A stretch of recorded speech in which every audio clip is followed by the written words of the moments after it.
Hey guys, for those of you who are joining us for the first time, welcome. And for those of you who are repeat offenders, welcome back to the Conscious Basket Show. My name is Samantha McCord and I am the founder and CEO of Conscious Basket. And on the show, we are going to be interviewing extraordinary people just trying to make a difference in this world and giving you tips on how you can too. So as always, if you like what we do, please subscribe, download a couple episodes, and leave a comment below. I will read them all. But for now, let's just dive right in. You know, I think there's something about creating a very welcoming environment and like a party scene really that surveyed our attendees, and like there is a very good portion of them that aren't even vegan. They're just there to meet up with friends. They're just there to see what it's about. They're just there to hang out. Nobody's asking you if you're vegan when you walk in the door. So it's meant to have a very welcoming environment that we would never want to compromise. In this episode, we welcome two of the OGs from the New Jersey vegan scene, Kendra and Marisa, the founders of the New Jersey Vegfest. Prior to COVID, these vegantrepreneurs were throwing huge vegan festivals, bringing together 8,000 plus people and over 250 vendors. They are so welcoming to all. You don't need to be a full-fledged vegan to enjoy the party. But since COVID hit and devastated their event calendar, they decided to pivot and help those very vendors go more digital. The Vegan Local is an online specialty market that features all of your favorite vegan and plant-based food from your area. They talk about the challenges of being a business owner and having to constantly innovate, especially in the times that we're in. Let's dive right in. Well, welcome guys. I wanted to thank everyone for joining the podcast today. We have a really special couple of ladies joining us. They are really the pioneers in New Jersey for the vegans. And it's really fun to listen to the story because I always think it's really interesting when people have been 7 to 10 plus years vegan, like what it was like to practically make your own tofu. And now for us, I can go to like get a Beyond Meat burger and it's no big deal.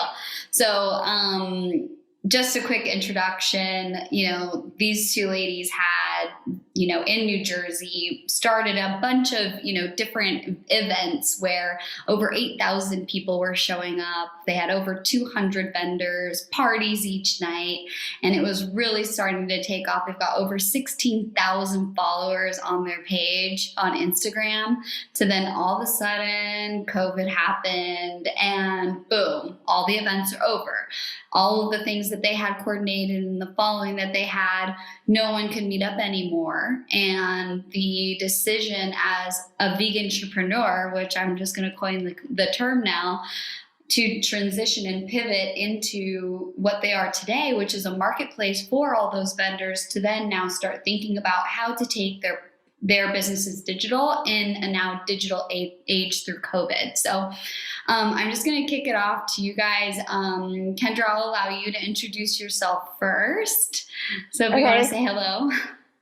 Hello, I'm Kendra Arnold. I live here in Morristown, and I started the Vegfest with Marisa in like 2015. I think we had the idea. And before that, I was working as like a dog walker and kind of a bike advocate. And then the next like 4 years were really just immersed in like trying to build a community around vegan events and also trying to get vegan pizza, which I'm still trying every day. Yeah. Nice. So. Okay. And Marisa? So my name is Marisa Sweeney. I co-own the event, the New Jersey Vegfest, or we've kind of rebranded it to the New Jersey Vegan Food Festival, so people really know what they're getting into. And and also we also co-own the Vegan Local, but I'm also a registered dietitian, and I also own a wellness center called Be Well Integrative Health Services. You have something like 13 locations now, right? Yeah, there's 13. I mean, most of them, for what it's worth, just because of COVID, they're satellite locations of our main hub that's in Morristown, New Jersey.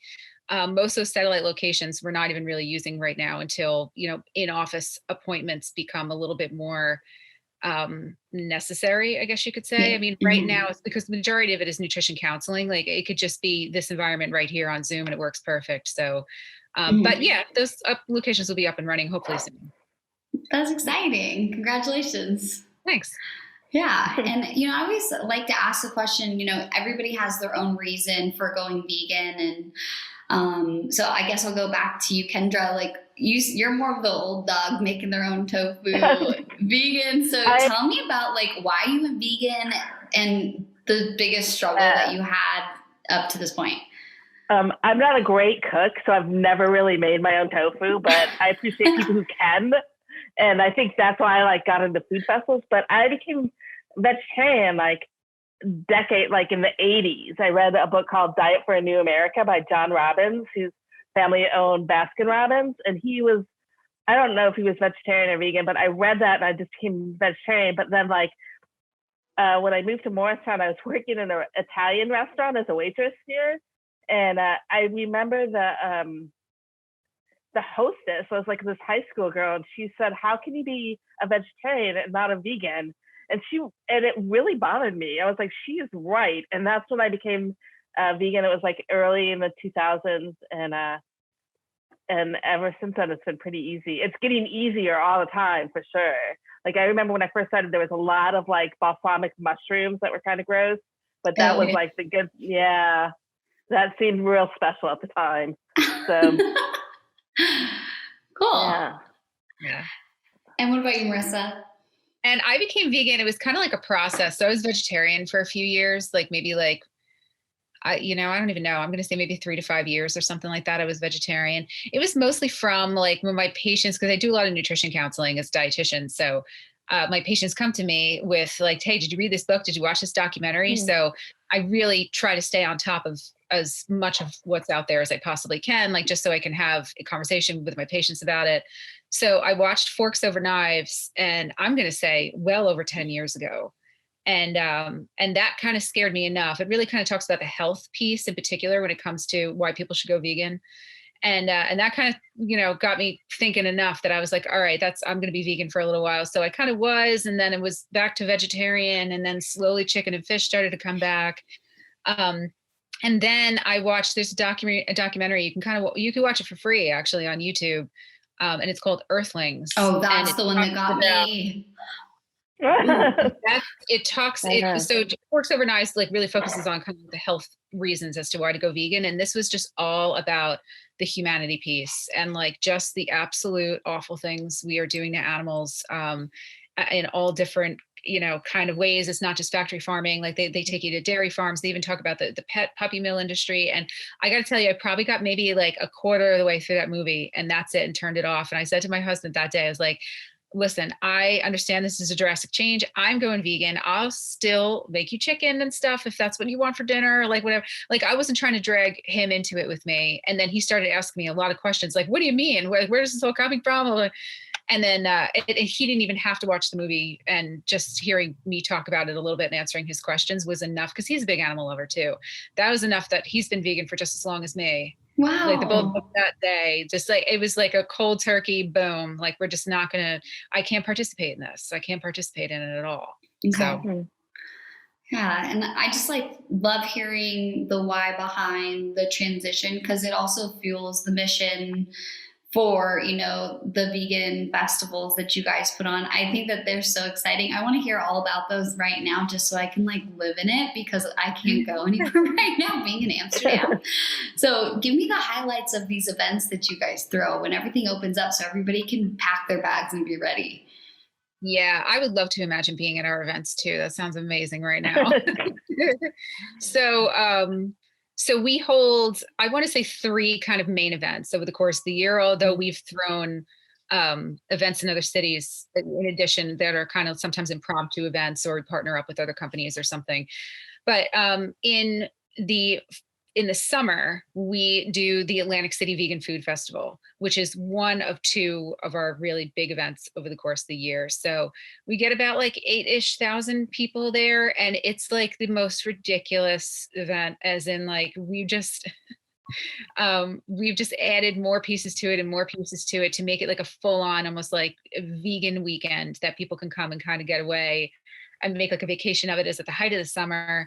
So it usually starts off on Friday. We have a vegan food truck festival that's outside, excuse me, like in this, like on the sand, like right off the boardwalk.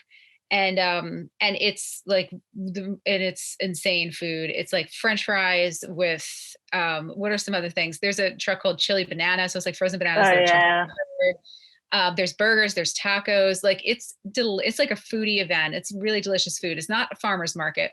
So that's actually one of the reasons why we try to get away from the word Vegfest, is because we had some people call us like, oh, I have produce I could donate to you guys. And we're like, that's really nice, but that's kind of not really what this is about. It's a lot of like, I guess, quote, like vegan junk food. It's meant to be a specialty food show. So it's all food trucks outside on Friday. And then on Saturday on the morning, we have a 5K and a 10K race on the boardwalk. And we've had Scott Jurek run that race, and he was like one of our speakers and everything. So that's been very successful. And then the main event is inside what used to be the Showboat, if you know anything about Atlantic City, which probably most people don't, but the Showboat used to be like a huge casino. They cleared the casino floor, but it still has that old Atlantic City, like nostalgia feel around it and everything. So we don't even have to really decorate or change up that space too much. We just move in because it is perfect as is. It is the coolest space. So we do like a big expo there from 7 to 11, usually the hours of that. And like we'll get like 150 vendors or so usually there. And then there's a big vegan brunch the next day. Oh no, there's an after party, and then there's that on Saturday. And then, also, we did a fashion show last year. A fashion show, fun. That's right. Like we partnered with AC Fashion, and they threw us like a runway show, just because like, yes, it is supposed to be about food and everything, but like, of course, like veganism extends far beyond what you eat. Like there's lifestyle choices, and there's ethical, selections that people make. And there's definitely clothing vendors there. And like, we wanted to spotlight them a little bit. So like they all got up, and professional models, and like the whole thing, like we partnered with a really great company to be able to do that. And it was awesome. It was like really well attended, like first AC vegan fashion show. It was super cool. And that was like right in the middle of the expo floor, in the middle of the event. We have live bands the entire time. There's always like entertainment. And then we had a brunch the next day, which also had a live band playing there too. And it was like all you can drink mimosas. Oh, vegans like, getting a little hammered. Yeah. It's definitely, it does get boozy. There's for sure vegans that are there for the health purposes, and it serves everybody. It's meant to serve everybody. You of course don't have to drink, but I think there's something about creating a very welcoming environment and like a party scene, really, that we surveyed our attendees, and like there is a very good portion of them that aren't even vegan. They're just there to meet up with friends. They're just there to see what it's about. They're just there to hang out. Nobody's asking you if you're vegan when you walk in the door.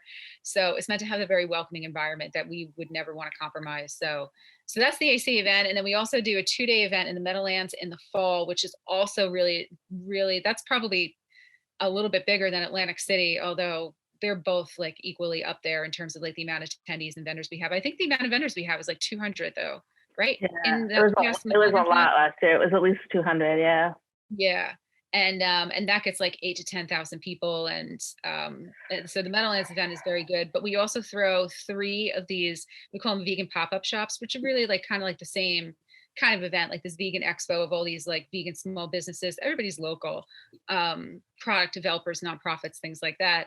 We do that, and we do 3 events in Asbury Park that are smaller. The reason why they're smaller is because we fill Conventions Hall into the absolute max that we possibly can before we have to cut it off. Like we did one, actually, the last one that we did in Asbury Park was in February of 2020, right before COVID hit. We didn't even know what COVID was at that time. Like we had no idea what was coming our way. Like, no, this is our last hurrah. We had no idea. And we sold out. That was the very first event that we sold out in the pre-sale. It's like close to impossible to sell out an event in Atlantic City in the Meadowlands because it can fit thousands of people in there, like no problem. But that Convention Hall in Asbury Park, which is a very iconic Jersey Shore venue, it sold out. And then it was like chaos with people waiting to get in. It was like a 1-for-1 situation, like almost like a concert. It was awesome. That's amazing. Yeah. So that's really the long and the short of it. We've partnered with people to throw events in Jersey City. We're definitely looking at other venues. We're always on the hunt for other towns that we can go to. Yeah. But those are our 3 main events: Atlantic City, Meadowlands, Asbury Park. every once in a while we'll do one there's a bar near us called the Laundromat that when you walk in, it looks like it's it's supposed to be like a speakeasy kind of thing. And so you have to pull over the dryer doors to get in. But we do events in there and that's pretty fun. Yeah. But those are just kind of like spur of the moment. We fit about 20 vendors in there, but that's a pretty boozy event as well. So it's kind of fun to hang out there. Yeah. And there's obviously still such a large market for you to expand the events. Once everything, regulates with the COVID situation. I mean, being from the Los Angeles area, there isn't anything like what you're talking about. And it's very big scene there. So I can see you guys being nationwide and even worldwide with these events. But that's so cool. I mean, I will be there if you end up doing it. We were on the verge. We were on the verge of taking an event out of state. We had already started planning for it. We were actually in a position, I can't talk too much about this, but we were in a position right before COVID hit where we were looking to actually buy, I guess you could say, / invest in other vegan companies. We had a few phone calls to people and meetings and stuff. And then COVID put a screeching halt to all of it. Mm-hmm. So yeah, which hopefully I don't see that not happening. Of course, I think that all of those different areas are still very, very plausible for you guys, especially how successful you've already been. And I just love listening to how much you've gained in terms of a following, because like you said, it doesn't matter if you're vegan or not, or plant-based or flexitarian or just interested. I mean, there's so much everyone could do if everyone made one choice to make one change, like oat milk instead of regular milk, or maybe this time you bought vegan leather instead of regular leather. Everything makes a difference. So you guys are making a difference every single day. And, the other part of it too is these vendors now, where they relied on your events to get traction and to get those eyeballs on their companies, they then lost that as well. So talk to me a little bit about the Vegan Local and how you're supporting these local businesses and what that platform is. You want to talk about the Vegan Local, Kendra? I just talked about the Vegfest. So I talked a little bit about it. So everything just shut down, pretty much overnight. And so I think we had a couple of weeks where we just kind of this is going to be over pretty soon. And maybe by the end of summer. And then just in those couple of weeks, it became pretty clear that it's not going to be over. And we had this idea a few years ago that we would open up a online marketplace featuring our vendors, and we just didn't really have the bandwidth to do it. And so Marisa, after I was still moping about for sure, and Marisa called me and said, maybe this is when we do it. And so we got all in on putting this together. I remember we I think we had the idea in April, and we launched at the end of May. And it's still kind of a learning curve for me to figure out how it works, but that was a pretty intense month trying to put it together.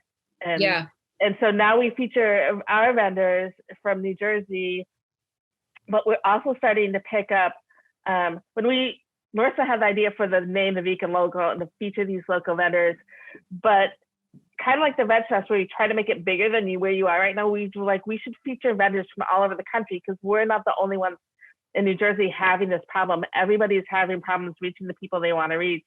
And so that's when we started dividing that by state. And then now we have people almost in every state, and it's growing every day with people calling us. So I'm kind of hoping that it helps people get out of this weird time and on the other side of it. And then even on the other side of it, if these people can come to our events or grow in even bigger ways, we just want to keep the movement growing for sure. And have kind of junky food along the way. Not junky food, but delicious. Really, there's I think when people think of vegan food, they think it's it's all, Marisa always says cardboard. I don't think cardboard, but it's all want to eat this piece of broccoli, or, yes, have some hummus. We all eat hummus every day because it's delicious. But sometimes it's fun to give a really crazy pizza with garlic knots and macaroni and cheese on it. And if you can get that shipped to your house, that's pretty amazing. So, yeah, there was a I just point wanna in the keep very going. beginning of me being vegan where I couldn't eat one more falafel ball. I mean, I'm back to falafel, but if somebody Yeah. if one more person told me at brunch when I was going out that they had vegan options and it was a salad, I was about to Yeah. just chug an entire bottle of rosé, and then that's your problem at the end of the day. Yeah. Yeah. Yeah. But no, and it's true. I mean, I think that nothing against the vegan, vegan entrepreneurs out there, but they have a mission and they're putting their mission out there and they've got this big idea, but the business side of it is a difficult thing to do. And to have the support of, you two, Kendra and Marisa, you guys are giving them that platform to get their name out there and, get that nationwide reach. So if you were to talk to a vendor that hasn't actually heard of you, but would like to take a look at, the marketplace that you guys are putting out there, what would you tell them would be the biggest benefit? I mean, it's people still approach us to be part of the events. We have like a running list of people that want to be part of our events, like whenever the world allows us to do events again. So it's reached kind of like a point where we really don't do, or we haven't done a lot of reaching out to people. I mean, we definitely did in the beginning and like a little bit more recently, but it's more like people kind of hear about us and reach out to us about being on the platform. But I mean, really the benefit of it, like our events in a hyper local way and the platform, the online platform in a more like nationwide kind of way, it's meant to, I think, kind of serve two purposes. One, it gives a marketplace for these plant-based and vegan businesses, which for what it's worth, I feel like, and this is me making a generalized kind of statement, but I feel like people that get into some sort of vegan or plant-based business are people that really, really have their heart in it, because it's a small niche market. Your clientele is not very big, like you could be selling coffee and everybody's going to drink coffee. You know what I mean? But like, if you're going to sell like a vegan product, there's a certain type of person that's going to be looking for it. Your clientele, your target market is much, much smaller. So you're not getting into it because it's not so money driven as it is heart driven, although both of those drives are there, if that makes sense. It's almost like the heart is leading the way with like whatever kind of passion is about veganism. So a lot of times along with that dynamic now of business owners, you get people that are like, I make this food absolutely so incredible. It is like the thing that turned my dad that I never thought would go vegan and is now eating like vegan. So I'm going to make a business of it. So it's like people totally leading with their heart and they're not necessarily very business savvy. And there's only, for what it's worth, like it's, when it comes to like the business development on the inside of their company, it's kind of, it reaches a point where it's none of our business. But by giving them a platform, and there's been a lot, Kendra can attest to this, there's been a lot of hand-holding along the way of people doing events for the first time. Like, what do I even do? Like, what makes me successful in like selling a product in this kind of environment? Or how about like, we can't tell you how many of our vendors, this is going to sound like I'm bashing them. I'm not like I can tell you how many of our vendors are like, I want to be on your website. We're like, great, send us some really good looking pictures. And they're not good pictures at all. Like, it's not going to be, it's like something that they took with their iPhone in a dark room. And it's like, it's not going to be appealing. So it's a lot of going back and being like, hey, this is the way that, this is how you can word things to make it more appealing. And this is how so it is a lot of kind of hand holding for people that are like really leading with their hearts. Not everybody's like that, but I think the dynamic of the business owners that we deal with, I would imagine that there's more of those types of people just because it's a vegan focus or a vegan drive than most others. So there's the benefit also of like, for a little while, we were even using the word incubator. Like, we were a business incubator. I love that. So, that's a great, we should get back to that. Yeah. That's great. COVID, we've taken all sorts of different kind of fast acting directions with COVID, but that's what we are kind of striving for this to continue to evolve into. It's meant to, there's a million different ways I feel like that everybody in their own way can take action by to move the plant-based movement forward and veganism forward and make options more available to people. I think you just have to kind of pick which way you're really going to focus your energy and your efforts and attention into, and then really go into it if you really want to see the change. So like the avenue that we've decided to take is by promotion and fostering of our small businesses and nonprofits and the people that we really feel are at the ground level and at the grassroots, or with a grassroots kind of energy, trying to make, vegan and plant-based stuff happen. So that's kind of like the first benefit. Like the second benefit I would say is that it's of these platforms is that really puts them in front of attendees. It also allows our attendees, our event attendees, and people that come to our website to find out like what is actually the plant-based and vegan options that are local to them. And once they know, like, oh, I can go to this store and pick this up. Oh, I didn't know this place had it.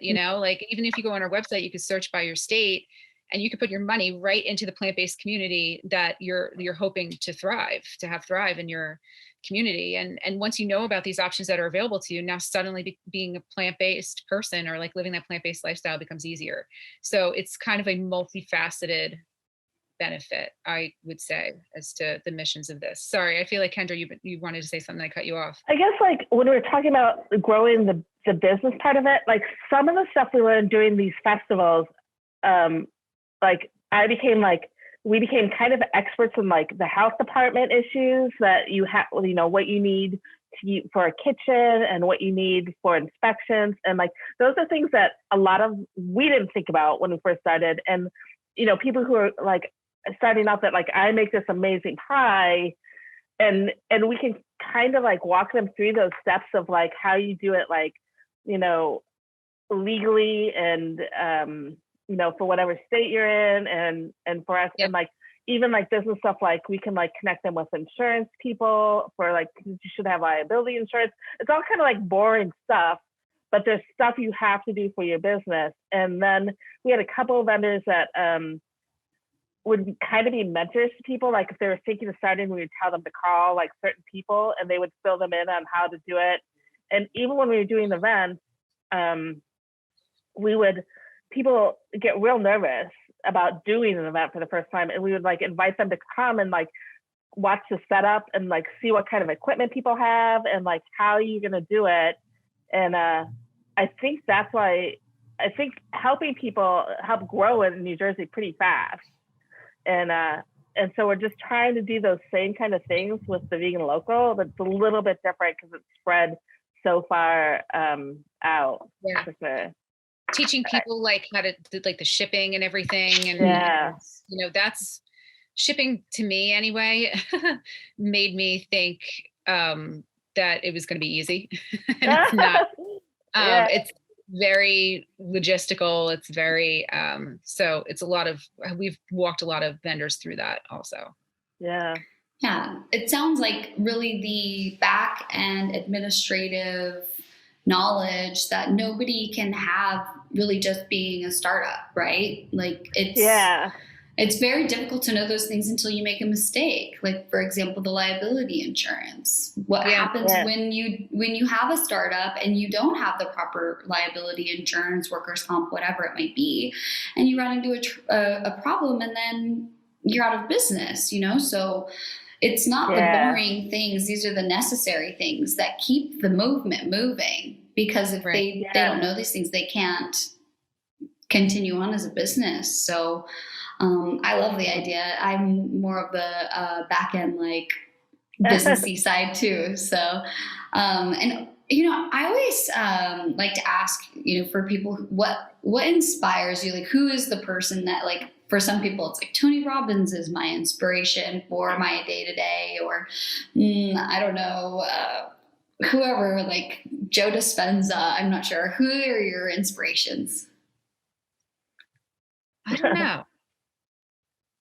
Who are your inspirations, Kendra? Okay, I'm gonna say somebody, but it's not like a vegan person. But so I would say we had this local bike shop owner in Morristown named Marty, and that's who introduced me to Marisa. And at the time, I was like, why do I have to meet her? I'm really busy. But he was like kind of a local inspiration. He was a real, I don't want to say real weird guy, but he was like, a unique, quirky personality. And I think he and his partner gave us advice like, you should do events that you want to go to and just ignore everybody else. So like, I remember like at one point, like if you wanted to like get more into like, political stuff, and he was like, your personality is not set for, you're a party person. So that's what you should focus on. And I think kind of following his kind of lifestyle advice was kind of inspiring for me, for sure. Yeah. I would have to agree with that. When you asked that question, I was like, oh man, I'm going to sound like some big ego that can't think of an inspiration. But no, Marty, that's the perfect answer. Marty is a business owner in Morristown that you might have already said this, Kendra, that owned a bike store. He actually owns 3 of them. I feel like maybe his first one was in Morristown though. Yeah. But he was really, really involved. He was really, really involved in the community, and he was just a business owner that everybody loved. He seemed to be happy all the time. He put his heart and soul into like making the community better. And I feel like at the very like base of things, the very baseline of things, like Kendra and I are really just community builders. And like he would talk to me about Kendra so much. It's just like, you have to meet Kendra. What's wrong with you? You don't live in Morristown. Kendra. And I was like, I haven't met her, Marty. I don't know what to tell you. And like he was talking to Kendra about me. And like we kind of reached a point we were probably both kind of like, all right, I guess I'll meet her. And like he's the one that actually introduced us. And and the rest is history from there. But he also owns a big bike ride called Grand Fondo, and I think it's maybe like the biggest one on the East Coast. Is that right, Kendra? I don't know the stat. It's pretty big. I mean, it's really big. Yeah. And him and his partner Bill Ruddock, they both remind me of Kendra and I in a lot of ways, and they've given us a lot of like really amazing advice. Like even actually when I first opened Be Well, in the first 2 weeks that I opened, I was in my like mid-20s. I was terrified. I was just like, is this, oh my God, what did I get myself into? And he's been like an icon in town and a business owner for probably 25 years already at that point. And he called me up and he's just like, let me come over. I was like, okay. So he comes over, like, how can I help you? How can I help you? You're a new business owner in town. And he introduced me to a million people. He got me like a ton of like nutrition classes with like triathlon clubs and things like that. Like he not only really wanted to help me actually follow through. And like, I kind of attribute a lot of my like getting started to him. So, and he passed away a couple of years ago. I'm so sorry. So, man, is Marty Epstein an amazing person? Yeah. It's a shame, really. But that just gave me the chills. I mean, he's an amazing person. Anybody who goes out of their way for no reason except for out of the kindness of their hearts to see you succeed with really nothing in expectation in return, and just to give to the community, to give to someone, to watch you grow and succeed. I mean, that's a beautiful story. I'm so happy that he introduced you to, because because of that introduction, you guys touch so many people's lives. And I would be curious to know how many people that you've inspired to become, let's say, vegan 3 times a week, or plant-based, or fully vegan. I mean, I wish that we had some of those statistics, because the impact that you guys are making is so exponential. It's so amazing. And I just love hearing about how you guys have just started everything. You're both so entrepreneurial. I love the attitude you guys have about everything. So when you wake up every single day and, you've had your trials and tribulations from not just being a young 20-something starting a business, but launching a 8,000 person event where you have a freaking fashion show. I'm sorry, what? A vegan fashion show with models. Okay. Yeah. And then now to a global pandemic, completely pivoting businesses, and then still still making an impact on the community. Like, there's got to be something when you wake up in the morning that when you put your feet on the ground, like, you're like, I'm doing this every day. Like, what is your like mantra? I don't know. I don't know. I don't know if they'll ever feel like a point of arrival. Or maybe we will. Maybe we will. I don't know. But we haven't reached that yet. I do feel that. So we had the Vegfest for 5 years. And at the top of 2020, we sold out our first event. And like I would say it was like the first time that I got the feeling of, oh my God, I think we've arrived. Like this is like, I really thought that 2020 was going to be our year. Like, we had money, we were looking to expand. There was, I want to say like 2018 and 2019 were the emergence of a whole lot of other vegan events that were similar to ours and didn't survive. And we seemed to be the cream that rose to the top. And we were just sitting so pretty on the top of 2020. I was like, wow, here we are. Like, it started to feel like that for just a moment. And then COVID happened, and it was like literally overnight with like a whole calendar, a whole year's worth of events just absolutely canceled. And like, so there's a lot of devastation to follow. So like, so my ego got checked real hard. So I don't know if I've ever really felt a feeling of, wow, look at what, I shouldn't say that.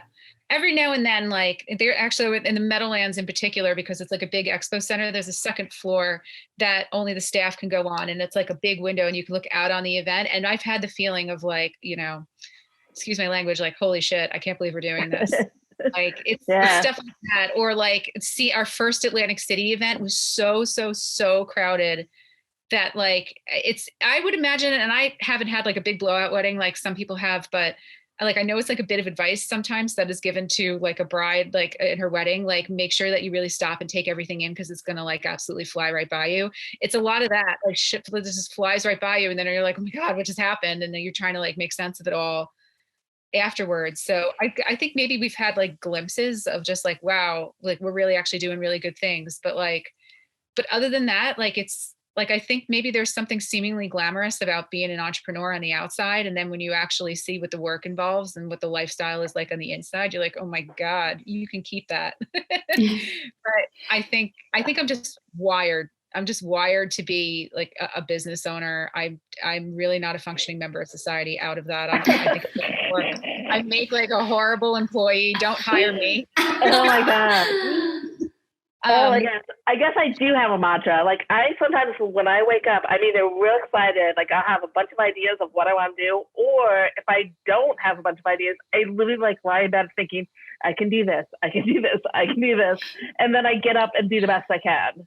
Like, but I'm not a good employee either. So yeah. Terrible. Don't hire me. Yeah.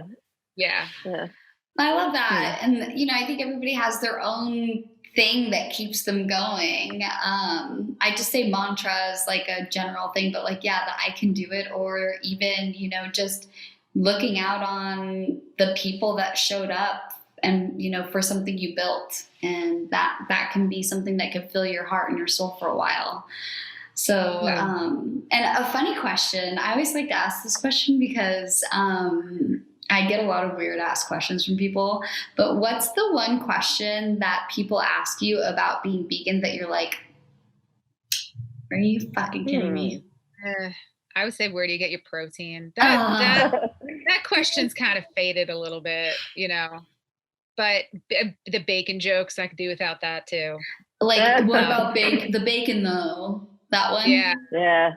One time we did a marketing thing where I targeted people who like bacon on like a thing and it was pretty funny. What did you do? Like turning that over, and it was like one of our vendors made this like Canadian bacon kind of sandwich that's real iconic New Jersey, and it was hysterical. I wish I could do that again. That was funny. But even that kind of turned people around, and we sold a few tickets, so people wanted to try it. So yeah. I forget what the question is. I got distracted by my own story. No, it's like something that people ask you, like, for example, my sister-in-law's sister asked me, well, what if you were in Alaska? What would you do what would you do in Alaska? And I was like, Alaska has grocery stores. What are you talking about? Yeah. Or like, what would you do if you were stranded on an island or something like that? I'm going to track down and see what vegan options are in Alaska as soon as we get Or like every now and then somebody's like, plants can feel things. And you're like, all right. Like, no. Actually, no. I don't think anyone says this stuff to me anymore. I don't hear it that much anymore. Yeah. I don't hear it that much anymore. I think I've kind of like this whole vegan thing I've like beaten my family into submission with. Like they just do not ask me any other questions. And people kind of know Kendra and I think as pretty vegan, and I just think people don't care to have the conversation with us anymore. Yeah, which is great. I know. Yeah. So where can our listeners find you guys? Tell me everywhere. Tell me the website. Tell me the Instagram handle. All of it. I know the website is the Vegan Local. What is the Instagram? I think the Instagram is _vegan_local. Okay, and I'll put it in the note shows. Cool. Show notes. And our Instagram for the Vegfest is just NJ Vegfest. And you can actually go to njvegfest.com. That even takes you to everything. There's nothing going on our event website right now, but like that's that. But like the veganlocal.com is probably that's the one that you want to go to. Cool. That's where things are happening. Well, I really appreciate you guys taking the time to tell the story and talk about how you're propelling the plant-based vegan movement forward. I mean, it's not just touching the East Coast anymore. It's going all the way through to, California, and this will be also touching global since I'm in Europe now. So thank you so much for the time today. Any last words or anything else you guys wanted to add to the episode? No, I don't think so. I would say if you are somebody who is a plant-based or vegan vendor anywhere in the US, I mean, it would be really, really wonderful to extend over to like the EU sometime soon. Wouldn't that be awesome? Yeah. But like being that like the Vegan Local is only 7 months old or so, we're just starting with like the 48 states. If you have any sort of like plant-based or vegan business, or you sell any sort of product of that nature, and you want to ship it nationwide, we can do that for you. We could put you up on the platform. We'll do social media around you. It's essentially free marketing, and we would love to have you. All right, guys, you heard it here first. Give them a call. Get your products out there, and let's get this plant-based movement moving faster. All right, guys. Well, thanks for joining today, and we'll catch you guys soon. Thank you. Thanks so much. Thank you. Thank you all for joining us on another episode of Conscious Basket. And just a small reminder, Conscious Basket is not just hosting interviews. We are in the process of launching our marketplace, where our goal is to make it super easy for you to make conscious decisions about what you're buying by knowing the origin of the products and services. We're using our technology to highlight a transparent supply chain with our vendors, which means you know what goes into those products and where they came from to make sure those things you buy don't weigh on your conscience. And to ensure this peace of mind, we have developed a score to rank the sustainability of the purchase. For instance, how much water is being used, trees saved, animal lives, human rights, and so on. So, if you're an entrepreneur with a sustainable product and would be interested in being on the platform, please email us at info@consciousbasket.com. Also, if you're an entrepreneur, thought leader, or academic that would like to be a guest on the show, please drop us a line at the same email. And if you're just interested in taking a closer look at us, you can also take a look at our website, which is www.consciousbasket.com. And as always, you can explore the topics we discussed in the show notes and find many more topics on all of our social platforms. So give us a follow on Instagram, Facebook, Twitter, and LinkedIn @Conscious Basket. If you like what you're hearing, please subscribe to our show and leave us a comment with any key takeaways. I read them all. Share with your friends, family, post a screenshot on your social about the podcast so that we can extend our reach to help propel our movement forward. Finally, just another small reminder that perfectionism is not the goal here. In my opinion, perfectionism is what gets in the way of all of us collectively picking what I like to call your thing, which is whatever you choose to make a positive impact on this world. Thank you again for joining us.